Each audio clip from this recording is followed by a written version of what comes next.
Bueno, buenas tardes. Para los que no me conocen, soy Natalia Pellegrini, residente de cardiología de tercer año, y en el día de la fecha les voy a presentar mi monografía, que es acerca del aneurisma de aorta torácica, y el gran interrogante es si es momento de replantearnos el diámetro aórtico como criterio quirúrgico. Y si es así, si debemos ir en busca de elementos complementarios para optimizar la decisión quirúrgica. En cuanto al abordaje, durante el recorrido de la presentación vamos a revisar en principio conceptos sobre el aneurisma, sobre el síndrome aórtico agudo y luego a repasar los criterios actuales de intervención quirúrgica, a ver qué estudios nos proponen replantearnos estos criterios actuales, ver si existen elementos complementarios para ayudarnos a ajustar el criterio quirúrgico y, por último, ver qué es lo que se viene en materia de imágenes complementarias y genética. Bien. En cuanto al aneurisma, es la segunda ortopatía más frecuente después de la aterosclerótica y tiene una incidencia de 5 a 10 cada 100.000 pacientes año. En cuanto a la fisiopatología, se la denomina degeneración medial y se caracteriza por presentar tanto disminución de fibras elásticas como del músculo liso y un aumento de los proteoglicanos. En cuanto a los factores de riesgo, la verdad es que son los convencionales de cardiovasculares, hipertensión, hipercolesterolemia y tabaquismo, y por supuesto se le agregan las variantes genéticas. Si hablamos de frecuencia, lo más frecuente es que el aneurisma esté tanto en la raíz como en la aorta ascendente en un 60% de frecuencia. Le sigue la aorta descendente con un 30% y por último el arco con un 10%. También en cuanto a la etiología hay diferencias en cuanto a la localización. En general, raíz, arco y aorta ascendente tienen una influencia más hereditaria y se presentan en pacientes más jóvenes, y en la aorta descendente por ahí sucede en gente más adulta y con una etiología más degenerativa. Bien. En cuanto al concepto, la definición de aneurisma, históricamente se la definió como el aumento mayor a 1.5 del tamaño normal de la arteria, y esto se cumple muy bien para la aorta descendente y la abdominal, no así para la raíz y la aorta ascendente, ya que, por ejemplo, si nosotros tomamos una aorta ascendente de 3,25, que es una aorta que habitualmente vemos en consultorio, para considerarla aneurismática debería tener un tamaño mayor a 5.25, más o menos 5,5, y por ejemplo, si 5,25, si ese paciente es un síndrome de Marfan, ya tiene criterio quirúrgico antes de siquiera tener el concepto de aneurismática. Entonces, están estos trabajos, como por ejemplo el del 2004, publicado en 2004, que es un retrospectivo que se hizo en 201 pacientes que se habían realizado un reemplazo valvular por válvula bicúspide con un seguimiento medio de 10 años. Y lo interesante de este trabajo es que lo dividieron en 4 grupos: menos de 4 centímetros, de 4 a 4,4 y más de 4,5. Y lo que se ve en ambas tablas como conclusión del trabajo es que pacientes con un diámetro mayor a 4,5, que los podemos ver graficados en la línea de puntos, tienen un riesgo aumentado de complicaciones aórticas respecto a los otros y menor sobrevida, ambos con P significativa. Este otro trabajo, que es un poco más actual, que se publicó en el Cardiology en 2015, después lo vamos a ver con un poco más de detenimiento porque tiene varias cosas interesantes a recalcar, pero como objetivo principal tuvo calcular el riesgo relativo de la disección aórtica en tamaños menores a 5,5, y lo que podemos ver es que a partir de 4,5 el riesgo relativo para aortas comparado con aortas menores a 3,5 asciende de forma abrupta a casi 6.000 veces más probable. Y esto nos pone un punto bisagra importante en aortas mayores a 4,5. Por lo tanto, de la definición histórica a través de trabajos como estos, entre otros, en la última guía de la AJA que salió hace unos meses, se redefine como dilatación por arriba de 4 centímetros y de aneurisma por arriba de 4,5. Bien. Ahora, el síndrome aórtico agudo, todos sabemos que es la alteración en la integridad de la pared aórtica y que se compone de disección aórtica, que es la patología que más frecuencia tiene en este síndrome, hematoma intramural y úlcera aórtica penetrante. La disección aórtica es el desgarro en la íntima que permite la entrada de sangre hacia la capa media, generando un flap de disección que divide una luz verdadera de una luz falsa. Claramente es una emergencia clínica, es una patología que está subdiagnosticada y tanto la prevención como el tratamiento conllevan un desafío médico y Sí, médico. En cuanto a la incidencia, al ser una patología subdiagnosticada, la verdad es que es un poco incierta, pero se estima que está entre 110 y 170, pero seguramente es mucho mayor a esto. Y lo más frecuente es que sucede entre 50 a 70 años y en general en hombres. Si bien lo más frecuente es en hombres, les va mucho peor a las mujeres. La mortalidad temprana, que es una de las cosas que más me interesa que tengamos en cuenta de esta patología, es muy alta, de un 1 a un 2% cada hora desde el inicio de los síntomas, y eso determina que prehospitalario haya una mortalidad del 20% e intrahospitalaria del 30%, sí. En cuanto a la clasificación, no me voy a detener en explicarles la clasificación a ustedes, pero sí tener en cuenta que tanto la temporalidad como la localización también contribuyen a la mortalidad. Bien, 2 palabras sobre hematoma intramural. Es la presencia de sangre en la capa media, aparentemente sin alteración de la íntima. Se supone que es por la ruptura del vasa vasorum. También hay teoría de que podría haber microdesgarros que no se vean con los métodos de imagen y que generen la entrada de sangre. La incidencia es de un 5 a un 25% de los pacientes con síndrome aórtico, y esta incidencia aumenta abruptamente en los países asiáticos. Un 10% resuelve y hasta un 50% podría progresar a disección. En cuanto a la úlcera aterosclerótica penetrante, es una úlcera que se forma en una placa de ateroma y eso es lo que provoca que ingrese la sangre a la íntima. Perdón, que se lesione la íntima e ingrese la sangre a la media. La incidencia es muy difícil de evaluar, se entiende que ronda entre un 2 y un 7%, y sí se sabe que sucede en gente muy añosa. Bien. Entonces, hasta este momento ya redefinimos el concepto de aneurisma, sabemos por qué es importante, debido a la morbimortalidad de la patología, tenerla en cuenta, y lo que deberíamos hacer a partir de ahora durante la monografía y nosotros en nuestra vida clínica es intentar encontrar qué aneurismas, intentar encontrar la forma de ver qué aneurismas son los de que tienen alto riesgo e intentar evitar que ese aneurisma progrese a un síndrome aórtico agudo. Para eso debemos saber cuáles son los criterios actuales y en qué se basan, en qué estudios se basan esos criterios actuales.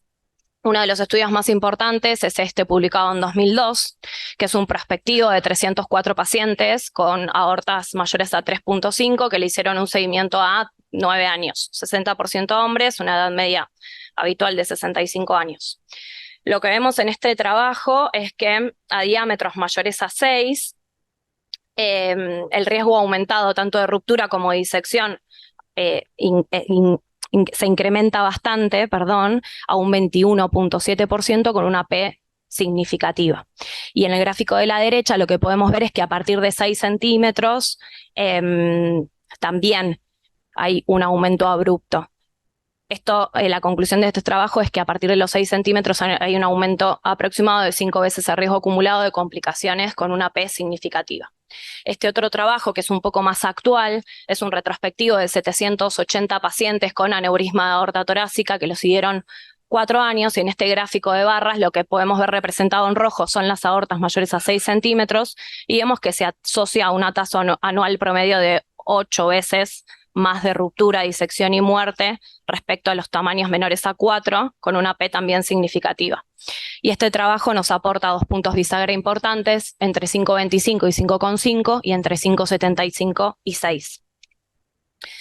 Bien, entonces, criterios actuales. En la última guía española que hay en la bibliografía, que es del 2014, el umbral básico para intervenir independientemente de la etiología es de 55 milímetros, al igual que si un paciente tiene válvula bicúspide.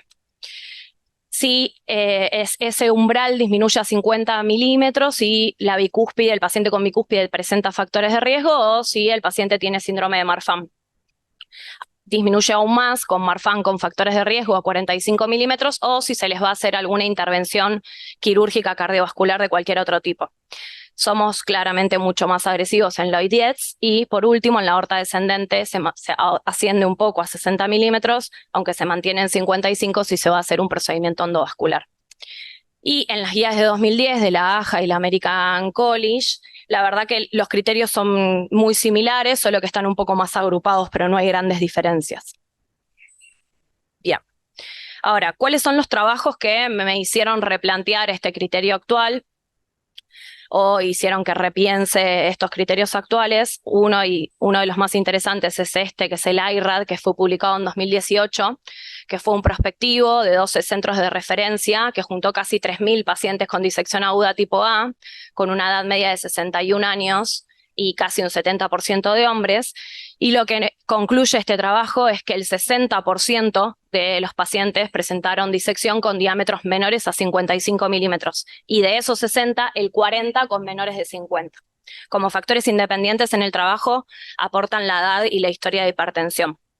Otro trabajo que fue previo a este, con mucho menos N, pero que dio bastante similar, fue publicado en 2009 con 177 pacientes, un diámetro medio al momento de disección de 53 milímetros, y lo mismo, el 62% se habían disecado con menos de 55 milímetros, 42 con menos de 5 y 20 con menos de 4.5 centímetros.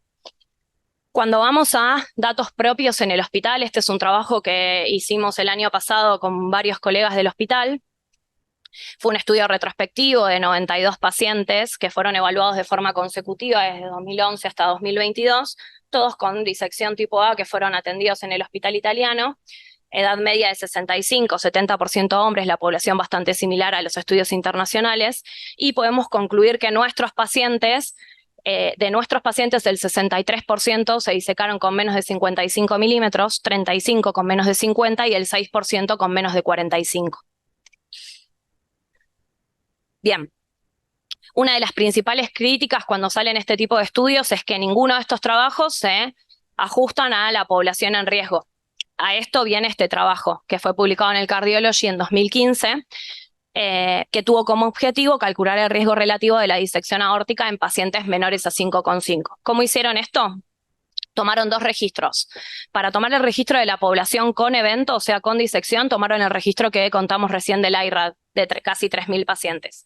Y para tomar la población general, tomaron un registro que fue el MESA, que fue un registro de aterosclerosis multicéntrico, de pacientes que aparentemente no tenían enfermedad cardiovascular, casi 3.500. Y lo que hicieron para calcular el riesgo relativo fue ver el número de disecciones año con determinado tamaño aórtico y en el denominador el número de aortas con ese tamaño aórtico. Y lo que se puede ver, por ejemplo, en cuanto a riesgo relativo, es que para pacientes mayores a 4.5 respecto a mayores a 4, crece de 4.9 a 3.46, y lo que habíamos visto en el gráfico del principio, que el riesgo relativo del diámetro mayor a 5 respecto a menores a 3.4 asciende casi 6.000 veces más probable. Bien, entonces, acá lo que me pregunto es si simplemente la respuesta es bajar el umbral quirúrgico. Este trabajo nos ayuda un poco a responder esto, que fue publicado en el 2016, una base de eco del Massachusetts General, de 4.600 pacientes del 2001 al 2014, con un seguimiento de 40 meses. Y no los quiero aburrir mucho con los datos, pero lo que sí es interesante de esto es que el 86%, o sea, mucha proporción de la población, tenían diámetros muy pequeños de la aorta de 40 a 44, y que la incidencia de disección y de rotura fue muy baja, de 0.4%. ¿Qué nos muestra este trabajo como conclusión? Que claramente confirma que existe un aumento en el riesgo de evento a medida que el diámetro crece. O sea, podemos traspolar lo que sucede en aortas grandes, o sea, mayores a 5.5, a aortas de moderadamente dilatadas.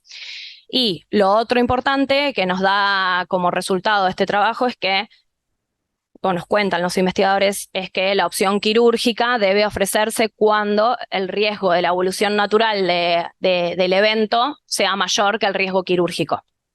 Bien, entonces, en este momento deberíamos cuestionarlo, o por lo menos yo me cuestioné dos cosas. ¿Cuál es el riesgo real de la cirugía electiva? Y si el tamaño que se tuvo en cuenta en la historia natural de todos estos trabajos que nos llevaron a tener en cuenta los puntos bisagra para definir los criterios actuales, es realmente el tamaño de la aorta previa a disecarse. Bien, en cuanto a la primera pregunta, ¿cuál es la mortalidad por cirugía electiva? Este trabajo en 2018, prospectivo de 53.000 cirugías en 1.045 centros de Estados Unidos, desde 2011 a 2016. Como dato a color, la cirugía más importante o más frecuente fue de la aorta ascendente y le siguió en frecuencia de la raíz aórtica. como complicaciones más frecuentes de esta cirugía electiva fue FA en un 30%, soporte ventilatorio en un 14%, ACV en un 2.7% y parálisis permanente en un 0.2%. Y lo interesante de este trabajo es que dividieron a los centros por cantidad de procedimientos. Si contamos la mortalidad general de estas 53.000 cirugías, rondó entre un 3.1 a un 3.5%. Pero si incorporamos el volumen de casos como una variable, esa mortalidad disminuye significativamente cuando el volumen es por arriba de 20 a 25 casos. Y la mortalidad, cuando vos la ajustás a los casos, va entre un 5.1 a un 2.1. Este trabajo es un retrospectivo de 506 pacientes de menores a 55 años que se sometieron a una cirugía electiva, y lo que se vio que tuvieron una tasa libre de complicaciones graves, muerte, paraplegia y ACV del 98%. Y este otro es un trabajo a 25 años, también de cirugía electiva en menores de 60 años, que mostró que tuvieron una mortalidad operatoria de 1.9 y una supervivencia de 92, 90 y 79 a 5 o 10 años. Bien, en cuanto a la segunda pregunta, si hay cambios en el tamaño pre y postdisección, este trabajo tuvo la hipótesis de ver si la luz verdadera, si solamente la luz verdadera era quien conservaba el tamaño original previo a la disección. Tomaron 220 disecciones agudas entre el 94 y el 2005 y lo que hicieron en la cirugía fue extraer porciones en forma de anillo de la aorta y la ajustaron por un cálculo a un tamaño real con buena perfusión para estimar el diámetro en vivo, la longitud en vivo. Lo que pudieron ver acá es que tanto observando el diámetro aórtico en vivo como el teórico calculado, el 42% tenían diámetros menores a 40 milímetros y solo un 10% tenía aneurisma de aorta. Y concluyeron que el 77% tenían una diferencia de casi 10 milímetros.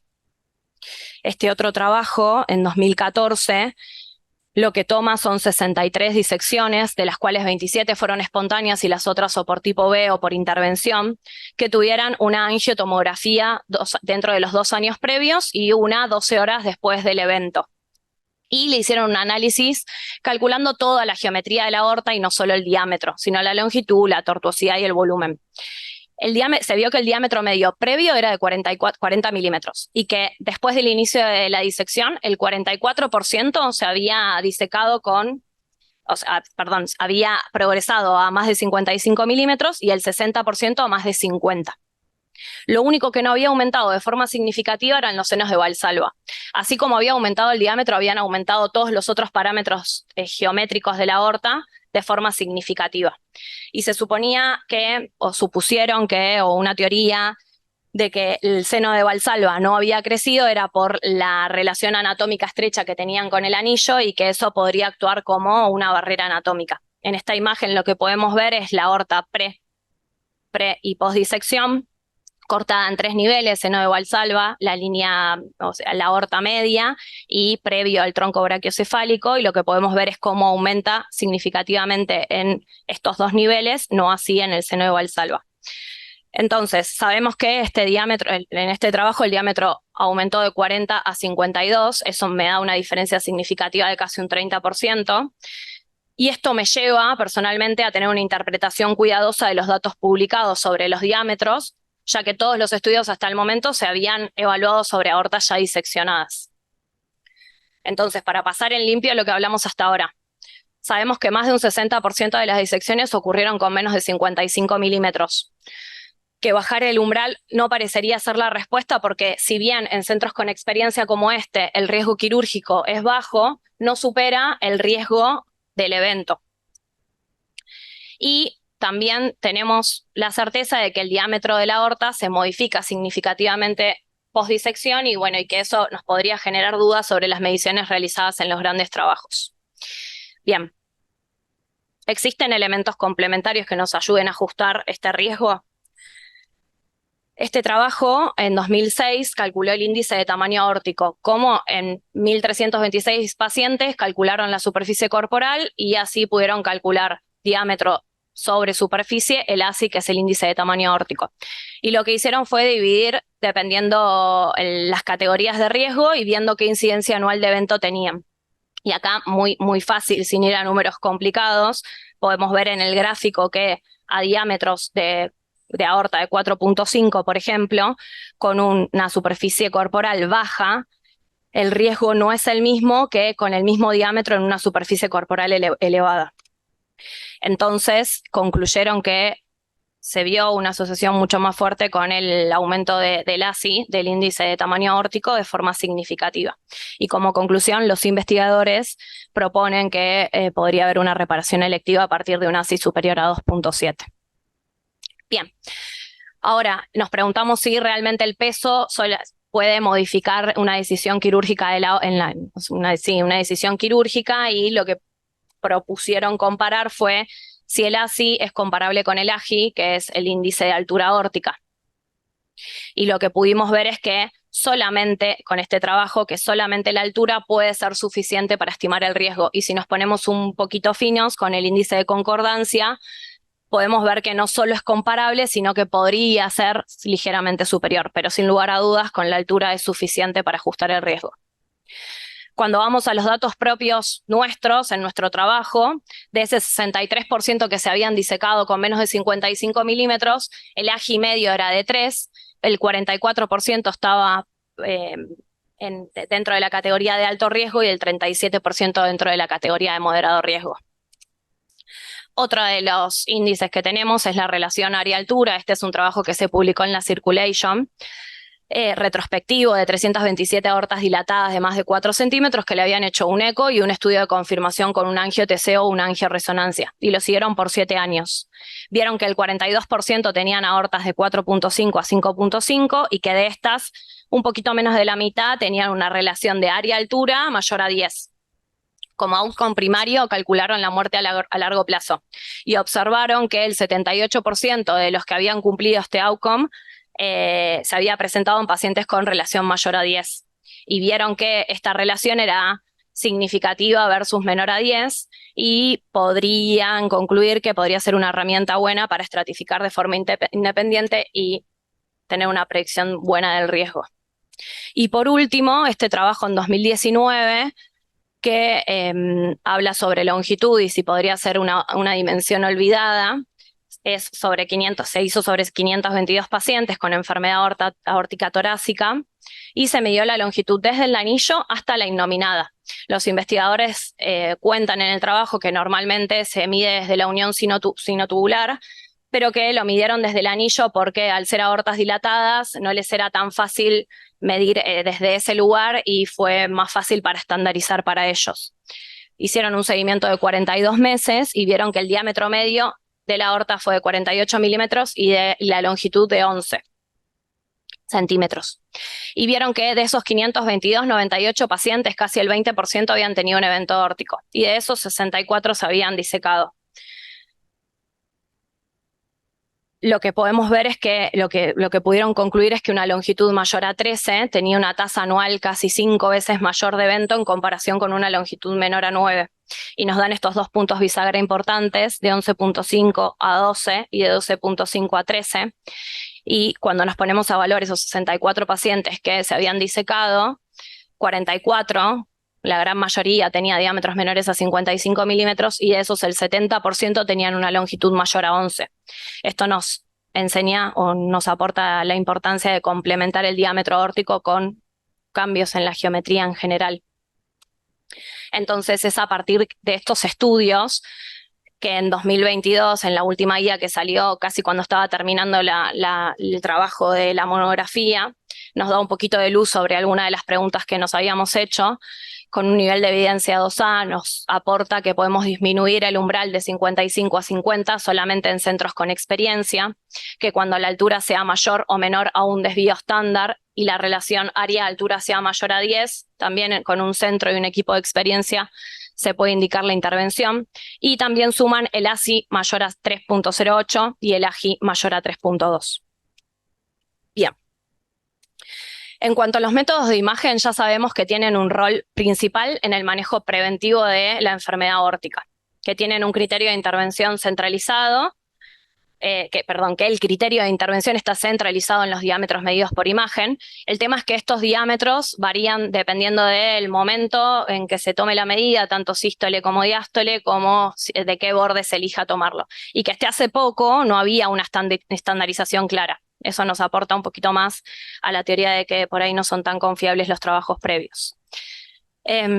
Como conclusión de esto, el diámetro máximo no representa el proceso tridimensional del crecimiento y que tanto el alargamiento como la deformación no necesariamente puede estar acompañado de aumento en el diámetro. ¿Cuáles son las nuevas técnicas de imagen que se están estudiando en la materia de la patología de aorta? Hay dos que se están viendo, que es el PET y la resonancia flujo 4D, que tienen como objetivo evaluar de forma no invasiva tanto la anatomía como la hemodinamia como de forma molecular, y podrían detectar la inestabilidad de la pared en una etapa muy temprana. La reso tiene como objetivo ver la tensión de cizallamiento de la pared, el WSS, que podría relacionarse con la desregulación de la matriz extracelular y con esto contribuir a el desarrollo de una aortopatía. Este trabajo muy corto, en 2022, tuvo como objetivo, publicado en 2022 en la JACC, tuvo como objetivo evaluar el WSS como predictor de crecimiento de la aneurisma de aorta, y se tomaron pacientes que tuvieran válvula bicúspide entre 2011 y 2020 con dos resonancias, una basal y otra a los 5 años. Y por cada paciente que tomaron 10 de la población general para hacer un mapa general de calor. Y lo que se pudo ver fue que los que tenían este parámetro elevado en los mapas de calor fueron predictores de tasa de dilatación más progresiva, y potencialmente esto nos podría aportar un biomarcador que nos puede ayudar a identificar a los pacientes que tienen mayor riesgo de dilatación. Algo un poco más alejado claramente a nuestra práctica clínica es el PET, que está sustentado sobre la base de que dentro de la capa media de la aorta aneurismática hay células inflamatorias y que esto en la aorta sana no existe o hay poco, y que la infiltración de estas células es aún más pronunciada en las aortas disecadas. Entonces, el PET por lo que se utilizó hasta el momento es en diferenciar en las disecciones qué pacientes son de bajo y de alto riesgo. Pero bueno, es lo que hay ahora. Y por último, en cuanto a la genética, bueno, sabemos que son un grupo subestimado de trastornos que tienen una alta carga sanitaria. ¿Por qué? Porque tienen tasas de crecimiento más rápidas. Están los sindromáticos y los no sindromáticos. Por ahí los sindromáticos son poblaciones especiales que en la patología de aorta están bastante estudiadas, no así los no sindromáticos, que se caracteriza por el aneurisma de aorta torácica familiar, que tiene un comportamiento autosómico dominante y tiene alta penetrancia. Estos dos trabajos trabajaron sobre este concepto y tomaron 100 pacientes que se habían disecado y les preguntaron si tenían o no antecedentes familiares. De los 100, el 32% tenía antecedentes familiares positivos, y lo que se pudo ver es que había una diferencia en edad de disección en estos pacientes entre los que tenían y no tenían de casi 8 años, con una P significativa. Como conclusión de estos dos trabajos, podemos ver que el antecedente de disección en la familia tiene mayor riesgo de disección, que tienen estas personas menor tiempo de exposición al aneurisma, y que la edad media es menor al momento del evento. Entonces, ¿qué recomienda la última guía de la AACC sobre las pruebas genéticas? Que deberíamos hacérsela a todos los que tengan características sindromáticas, que deberíamos ver los antecedentes familiares de disección aórtica y también está indicado el test genético en ellos, y los que sospechemos una edad temprana de la aparición de la enfermedad. Cuando esto es positivo, deberíamos hacer un manejo basado en genes con las pruebas en cascada y ver el comportamiento aórtico esperado en esa familia y actuar en consecuencia. El ACTA2, entre otros, pero el ACTA2 es el más frecuente que está en estos aneurismas familiares, se puede diseccionar antes de un agrandamiento aórtico significativo, y por eso la importancia. Y bueno, hasta el momento, en general, el 80% de todos los casos familiares no pueden explicarse por variantes patogénicas, pero vale la pena hacerlo para ya ir teniendo información y así poder ir creciendo en esta materia.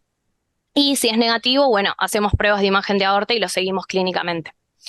Este es un gráfico que aporta también la última guía, que podría ser el futuro o el futuro cercano, pienso yo, del manejo de la patología de la aorta, en donde la genética tome un rol mucho más importante junto con la clínica.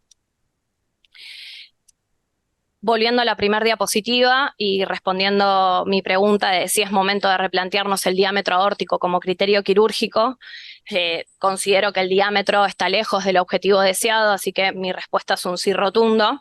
Y considero que no solo debemos, sino que tenemos al alcance de nuestras manos elementos complementarios para ajustar la decisión quirúrgica como un buen interrogatorio y ajustar la aorta al paciente que tenemos enfrente. Gracias. Gracias, Nati. Vamos a empezar hablando de la presentación como siempre primero y después del tema, específicamente. Así que bueno, abrimos los comentarios sobre la presentación. No sé quién quiere hacer algún comentario, Juan. Nati, felicitaciones, me parece un enorme esfuerzo el que hiciste. En lo personal aprendí mucho, lo presentaste muy bien, justificaste todo lo que dijiste, y te vuelvo a decir lo primero, me parece un esfuerzo notable. Felicitaciones. Gracias. Bueno, Nati, más que nada felicitarte. Es difícil opinar cuando uno forma parte de todo el proceso, pero me consta que sí, que fue un esfuerzo enorme. Es un tema difícil porque hay un montón de información, pero de trabajos chicos digamos, con poca calidad de información, con lo cual uno termina, digamos, teniendo que interpretar y tomar, digamos, una conducta, pero no del todo basada en, digamos, en información fuerte o firme. Creo que para destacar que yo formé parte del proceso de la monografía, tu conclusión había estado en consonancia con lo que salían las guías después, o sea, las guías salían y las mostraste después, pero después sí realmente ya venía orientado en ese aspecto, y creo que eso es muy positivo, y bueno, las guías, está bueno, es un premio, confirma la tendencia, ¿eh? Así que bueno, y estuvo muy bien presentado, así que felicitaciones. Gracias. Nati, muy bien estuvo, la verdad. Es un tema, viste, bueno, vos lo trataste, pusiste la literatura, lo que decía Rodrigo, fuiste de la pregunta a la respuesta. Bien, me pareció que estuvo bien, la verdad. También, me pareció que lo dijiste de la mejor manera y aparte hiciste un poquito alguna cosita nuestra también. Presentaste alguna experiencia propia, ¿no? Del grupo que ustedes llevaron adelante con Rodrigo y me parece también válido desde ese punto de vista, ¿eh? Así que la verdad estuvo muy bien, Nati. Ahora obviamente te vamos a preguntar qué harías vos con un informe de la aorta. Ahora, que antes estamos todos acostumbrados a algo y ahora pusimos un montón de cosas. Pero eso te lo preguntamos, seguramente te lo van a preguntar ahora. Arturo. Decía que estaba muy bien el planteo y cómo trataste de resolver la cuestión. Ahora, cuando vos llegás a cómo lo plantean las guías, referente a otros criterios que están más allá del diámetro aórtico, lo ponen en 2B. Sí. Con lo cual uno sabe si tiene que tomarlos o no. Ahora, ¿por qué lo ponen en 2B? Porque son muchos, algunos trabajos de esos son unicéntricos, y porque lo más probable es que el criterio que adoptaron fue un análisis post-hoc. No fue de entrada que dijeron voy a buscar este punto. Buscaron algún punto, los dio eso y lo presentaron. Por lo tanto, la información es frágil. Con respecto al diámetro en sí mismo, vos fíjate que, bueno, parecería que hay que bajarlo, pero ponen con condicionamiento la experiencia del centro quirúrgico. Y no lo ponen en 1, lo ponen en 2A. Entonces se pregunta, ¿cuál es la razón por la cual, pese a toda la información que vos mostraste, particularmente los hallazgos de los pacientes intervenidos, que tenían un motivo claro para intervenirse, qué diámetro de la aorta tenían? Y vos dijiste, bueno, la mayoría, hay un gran porcentaje de pacientes que estaban por debajo de 5,5 o debajo de 5. Y esa información parece contundente, pero en realidad hay un sesgo ahí. O sea, estamos yendo desde la intervención o la necesidad de intervención al diámetro aórtico. Eso demostró que el criterio es sensible o mejor dicho, cuestiona la sensibilidad del criterio. Pero si vas al revés, del diámetro aórtico a la necesidad de ser intervenido, ¿cuál es la especificidad de ese criterio? Y ese es el punto crítico. O dicho de otra forma, puede haber muchos pacientes por debajo de 5,5 o aún de 5 que tienen una excelente evolución y andan bien. De modo que cuando vos lo analizás del otro problema, estás viendo solamente aquellos que con debajo de ese criterio, que con ese criterio se complicaron.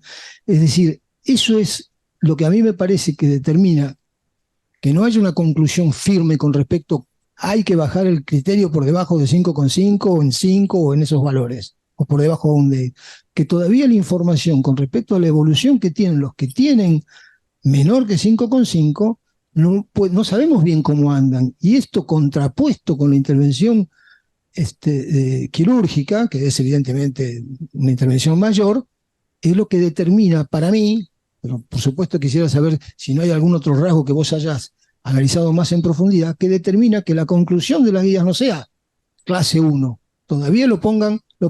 Si tienen mucha experiencia, bueno, considera la posibilidad de bajar el diámetro. ¿Cuál sería, con respecto a esto, y vos que analizaste mucho más en profundidad, tu punto de vista? Yo creo que, como bien usted dice, Doc, desde la perspectiva de los pacientes que ya se disecaron, el diámetro no es específico, pero no es sensible. Ahora, perdón, es sensible, pero no es específico, exactamente. Ahora, desde la perspectiva de los pacientes que están con el aneurisma, pero sin evento, justamente por eso mostré el trabajo que es un solo trabajo que hace bien el riesgo relativo y que lo compara con población general, ahí te das cuenta que la incidencia de eventos es muy baja en población general. Entonces, probablemente muchos pacientes, la mayoría de los pacientes con 4,8 no tengan evento. Por eso mi objetivo era replantearnos el criterio y de ahí buscar elementos que puedan ayudarnos a ajustar ese riesgo. Pero sin lugar a dudas, con el diámetro solo no es suficiente. Felicitaciones, Nati, muy, muy buena y muy, muy lindo expuesto. Sí, y lo que también acostumbrarse a ajustarlo por superficie corporal, ¿sí? Porque eso no sé si es rutinario el hacerlo. Uno está muy acostumbrado al diámetro de 5,5, pero no es lo mismo mi aorta que la de Ginóbili.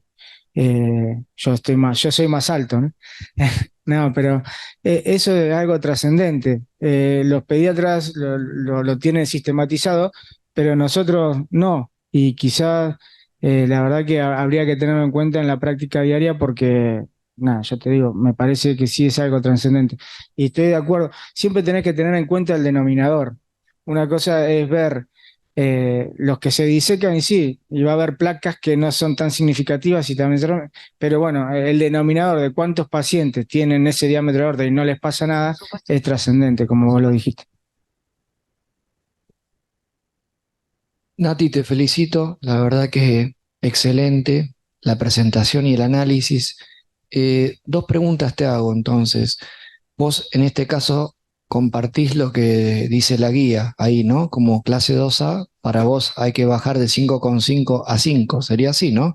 Y la segunda sería, ¿con qué imagen, ¿no? Digamos, ¿cuándo entra la tomografía? ¿En qué paciente? Si ese valor es con tomografía.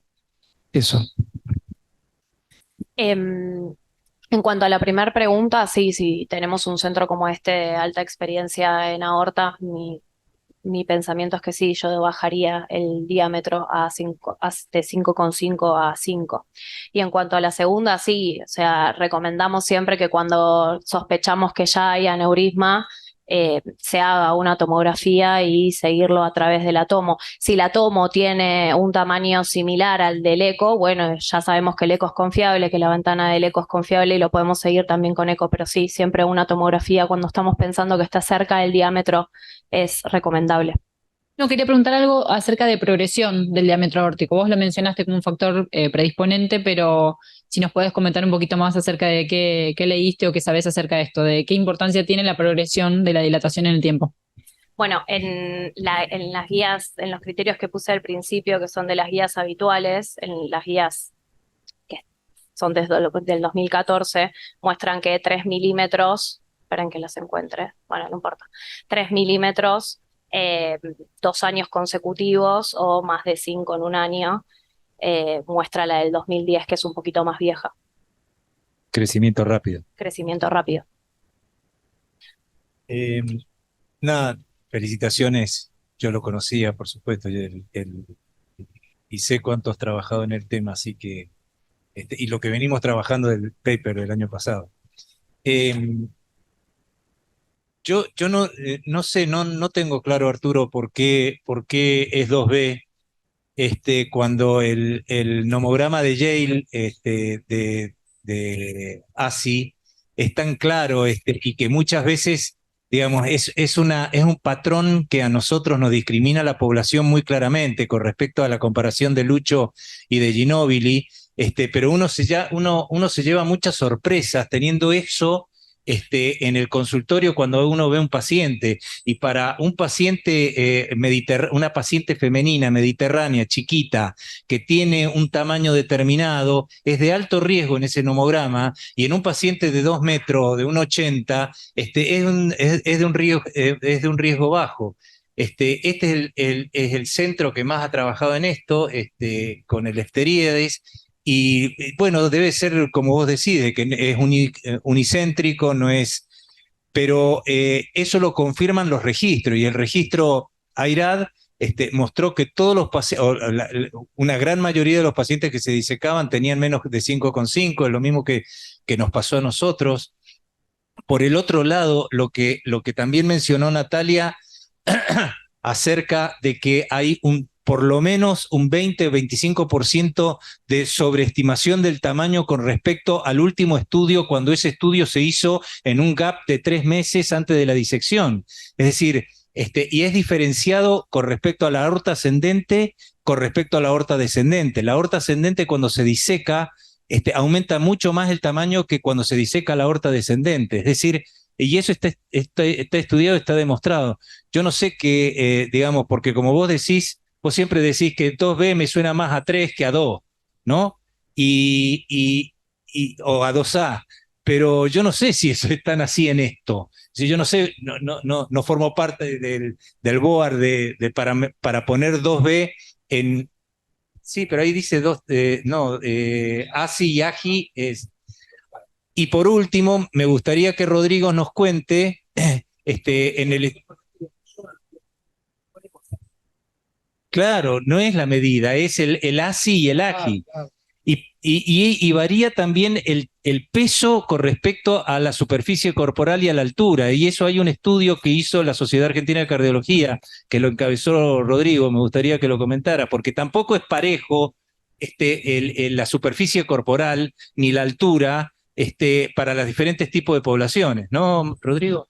Sí, yo coincido con usted que para mí la diferencia es porque todos estos puntos de corte parten del evento y buscan cosas asociadas, y no hay trabajos que hayan demostrado hoy en día que usando ese punto de corte el paciente le da mejor o peor. A pesar de que todos creemos que sí y suena lógico, no hay trabajos, y tampoco hay trabajos que demuestren que operar entre 50 y 55 sea mejor que entre más de 55. Hay trabajos en curso, creo que Germán está tratando de que participemos de uno de ellos. Me parece que viene de ahí el tema, digamos, que no hay un trabajo que demuestre esto y por eso le baja la calidad de la recomendación. Una vez leí algo que estaba bueno del tema de clase 1, 2A y 2B. Dice, clase 1 es lo que tenés que hacer, clase 2A es lo que deberías y clase 2B es lo que podrías hacer. No es como uno cree que es que 2B es más tirando para 3. 2B es podrías, como diciendo es algo que podrías hacer, no, la evidencia no es tan fuerte, pero no es que es más bien tirando a no el 2B. Que en inglés es lo que es tipo should y might, la diferencia de eso que está bueno. Sí, sí, sí, sí. No, está bueno en inglés. En inglés era, 2A es should y 2B es might, o sea, podrías o tendrías que hacer. Hay una diferencia en eso, digamos, ¿sí? Pero no es que 2B, porque yo también tenía la teoría como que el 2B lo acercaba más al 3. Y en realidad lo que te está diciendo es, podrías hacerlo, el nivel de evidencia es más bajo. Y creo que parte de ahí, parte de que no hay un trabajo que haya randomizado a los pacientes a usar o no este criterio y haya demostrado que usándolo les va mejor. Creemos que les va mejor, no estamos seguros, y de ahí baja el nivel de recomendación. Y creo que la definición de la demonografía es esa, digamos, si con el punto actual les va mal, digamos, estamos tentados a bajarlo. Si bajamos el punto de corte, aumenta, digamos, la mortalidad, no, tampoco nos sirve. Tenemos que encontrar de qué manera optimizar el riesgo-beneficio para que ese paciente obtenga el beneficio. Y ahí es donde tenemos que empezar a usar todas estas cosas. Creo que ninguna por separado, digamos, hace el truco, y entonces la idea es tratar de tomar todo en cuenta y decidir en cada paciente individual cuál se va a beneficiar o no. Y para contestar tu pregunta, Alberto, el registro material lo que mostró, lo que ya un poco lo dejó implícito acá, que es que el diámetro de la aorta depende de la edad, depende del sexo y depende del tamaño corporal, digamos, ¿sí? Entonces hay que tomar en cuenta todas esas cosas al momento de tomar una decisión. No es lo mismo una aorta de 55 en alguien de 80 años que una aorta de 55 en alguien de 50 años. No es lo mismo una mujer que un hombre con el mismo tamaño corporal, y no es lo mismo en mujeres, digamos, obviamente cuando el tamaño corporal es diferente, como decía Luciano Ginóbili o la Peque Pareto. ¿Sí? Ahí para contestar un poco lo que decía Rodrigo del estudio. Bueno, primero, antes que nada, te felicito, estuvo espectacular la presentación. No hay mucho para agregar porque es súper completo. Así que nada, te felicito por eso de entrada. Volviendo a la nueva guía, lo que dice el tema de la indicación 2A en 5, en centro de alta experiencia, la tendencia, bueno, todo el mundo, digamos, es un poco el tema de moda, ¿no? Tratar de ir bajando la guía. Se está haciendo desde hace 1 año y medio, lo está haciendo Bodwani, que es un cirujano del Ottawa Heart Center, está haciendo el primer randomizado multicéntrico, que ya yo participé en un par de casos cuando estaba allá. Acá lo queremos expandir, todavía no llegó la rama acá a Sudamérica, se va a hacer en los próximos 3 meses. Básicamente randomiza a los pacientes que tienen de 5 centímetros a 5,5, los que se quieren operar y los que se quieren seguir. Los están evaluando en el seguimiento a largo plazo, justamente porque el objetivo es tratar de bajar las guías. Y bueno, igual yo estoy de acuerdo con lo que dijiste vos, no es simplemente el tamaño, porque justamente cuando salió el IRAD, que decía, bueno, el 60% tenían disección o problemas antes de los 5,5, bueno, bajemos la guía. Bueno, no es tan así, no es simplemente el tamaño, y bueno, vos ya lo explicaste, así que no hay mucho más para decir sobre eso. Así que bueno, nada, lo único que también por ahí, único que agregaría es que en esta guía del 2022, que también sí se agregó, digamos, en comparación con la anterior, es que por primera vez también se habla de la cirugía de raíz con preservación valvular, como ya una indicación más fuerte en comparación en las guías anteriores, que antes no estaba. Obviamente centro con experiencia. Pero el resto, la verdad que espectacular, Mati.